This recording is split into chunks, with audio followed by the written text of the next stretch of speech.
Here in California, there is one sure sign that spring has officially sprung: the opening of the Central Valley Blossom Trail. Each spring, the orchards here explode into beautiful colors and fragrance as the fruit trees blossom and officially begin the changing of the seasons. Well, the Blossom Trail is really a way for us to share with visitors and locals alike the beauty of our agricultural offerings all around us.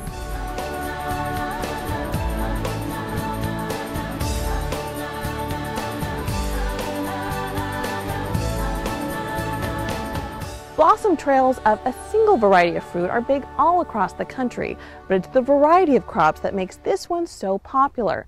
They say that traffic increases by about 30% this time of year, which means big business for a pretty small community.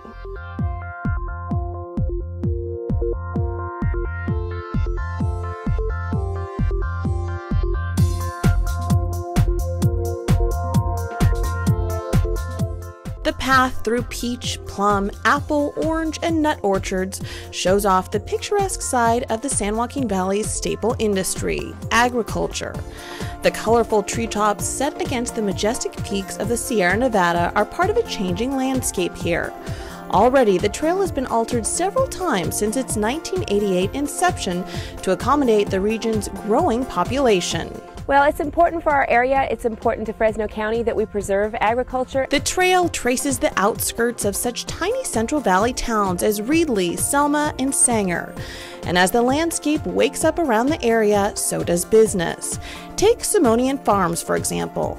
Just outside the Fresno city limits is where you'll find this 20-acre family-owned operation that has grown 100 varieties of fruits and vegetables for more than 100 years and doesn't look to close shop anytime soon, especially if the legion of fans the place has earned over the years has anything to say about it. Oh my God, just for people to see it. I don't think they've ever seen anything like this, to see the beautiful blossoms and the colors and the countryside and what it really takes to do in farming. I mean, I think, God, I just think they get a lot out of this. Blossoms are one of the most visible signs a new crop is on the way.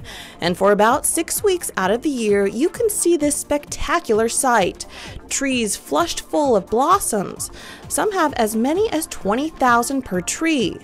But the one thing you discover quite quickly about the Blossom Trail is, besides highlighting the beauty of the area and the bounty of agriculture the county has to offer, the trail is really all about one thing: eating.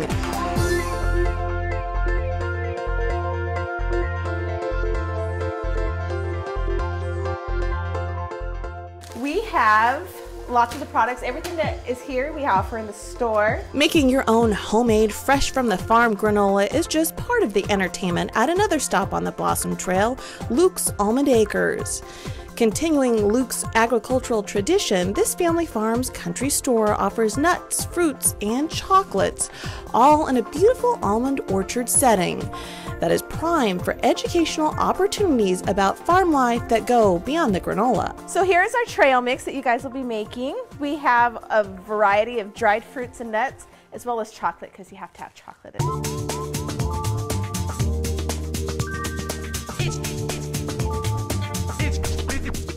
You've always heard these stories about people that live in the big cities and they grow in this, and you ask them, well, where does the milk come from? Oh, from the grocery store. Where does the egg come from? The grocery store. You know, I think these people have the right to know where this stuff comes from. But before any of this fabulous food even ends up on the trees, much less my stomach, the orchards are helped out by this man, Brian Beekman. You see, with more than 40 million blossoming almond trees throughout the Central Valley, there is a lot of work to do. It's an exciting, action-packed time of the year as beekeepers bring in their winged forces to do the job.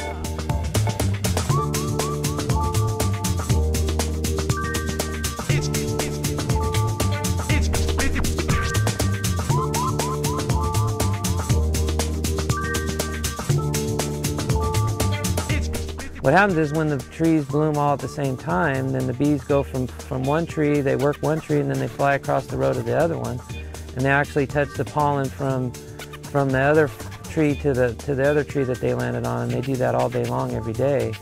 And that's what produces nuts and fruit and whatever the bees are, or whatever the farmer's trying to produce. On average, it takes more than 3 million bees to do the job. Having to pollinate all of those trees in a short amount of time brings up the question, who's really busier this time of year, the farmers or the bees? You know, I'd say they're busier than me because they work 7 days a week, and I do too, but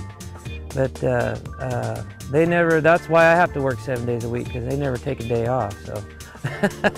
And while it's a busy time of the year for both bees and farmers, all will agree it's worth it in the end.